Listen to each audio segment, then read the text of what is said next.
तो जब हम पढ़ाई करते हैं तो कुछ चीज़ें कॉमन रहती हैं, चाहे आप रेलवे की एग्ज़ाम दे रहे हो, चाहे आप गेट की एग्ज़ाम दे रहे हो, चाहे आप एसएसबी का फॉर्म भर रहे हो, यूपीएससी का, तो कुछ चीज़ें ना हमेशा कॉमन रहती हैं। तो वो जो कॉमन चीज़ें हैं आज उन पर हम थोड़ी सी बातचीत करेंगे। The first P is about productivity, कि कितना हम टाइम अपनी पढ़ाई को दे रहे हैं और उससे हम कितना आउटपुट ले पा रहे हैं, है ना। कई बार ऐसा होता है कि हम 10 से 12 मतलब है ना बिल्कुल गिन करके बैठे हैं, सुबह से इतना टाइम लगा रहे हैं, पर फिर भी अगर हम एंड में देखते हैं तो हम उतने टेस्ट सॉल्व नहीं कर पाते। क्या आपके साथ ऐसा हुआ है? तो ये चीज का प्रॉब्लम है, मेरे साथ भी होता था ऐसा ही। ये प्रोडक्टिविटी की प्रॉब्लम है, टाइम हम उतना लगा रहे हैं पर उतना रिजल्ट नहीं मिल पा रहा है। तो उसके लिए तो एक चीज ये की मैंने कि जितने भी डिस्ट्रैक्शन हमारे एनवायरमेंट में होते हैं, जैसे कि हमारा फोन सबसे बड़ा, उन चीज़ों को थोड़ा सा मैंने कम किया।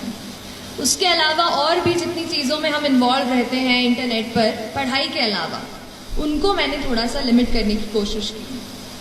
और दूसरी चीज़, कहीं ना कहीं अपने आप को एक थोड़ा सा टाइम टेबल में बांधने की कोशिश की। हमारा हर दिन अलग होता है ना। कभी किसी दिन पढ़ने का मन करता है, कभी किसी दिन पढ़ने का मन नहीं करता है, लेकिन फिर भी हमको एटलीस्ट 5 to 6 आवर्स मैं कहूँगी, अगर आप किसी भी एग्जाम की तैयारी कर रहे हैं तो कोई भी एग्जाम जो है वो 5 to 6 आवर्स आपको रोज मतलब मैं कहूँगी कंसिस्टेंटली आपको देने की जरूरत है ना। और उसके लिए आप अपना एक कुछ छोटा सा रूटीन, भले ही सोने के पहले आधा घंटा अपना दिन जो है दूसरा वो आप प्लान कर लीजिए, क्योंकि हर दिन नया होता है। अगर एक दिन आप टाइम टेबल बना दिया, यहाँ से यही करूंगा, और एक वीक आप सोचो कि फॉलो हो जाए, तो मुझसे वो फॉलो नहीं हो पाता था। तो मैं ये करती थी कि सोने के पहले थोड़ा सा आधे घंटे में कल क्या क्या टॉपिक्स पढ़ने हैं, क्या क्या चैप्टर्स कवर करने हैं, वो सब एक बार मैं लिख लिया करती थी। जो भी प्रिपरेशन मैंने की उस पर ही बता रही हूँ कि हम सीखते हैं, इसलिए आप खुद अपनी स्ट्रैटेजी, आप अपने आप को पहचान कर अपनी स्ट्रैटेजी खुद बनाइए। मुझसे एडवाइस लीजिए, लेकिन आप वही कीजिए जो आपको लगता है कि आपके स्ट्रेंथ और आपके वीकनेस के हिसाब से काम आएगी। लेकिन फिर भी कहूँगी कि थोड़ा अपने आप को बांधो, थोड़ा डिसिप्लिन में रहो, थोड़ा सा मोटिवेट रखो, दृढ़ निश्चय रखो, और बड़ा सपना देख लिया है ना तो अपने आप को उसमें पूरा झोंक दो। सोचो कि अब लाइफ में और कुछ नहीं है, जब तक ये नहीं करूँगी ना, ये करूँगा नहीं ना, तब तक कुछ नहीं होने वाला मेरा, न मेरा न किसी और। तो उस तरीके का एटीट्यूड, एक फायर, एक वो पैशन अपने आप में आपको जगाना पड़ेगा। That passion will drive you and that passion will take you places.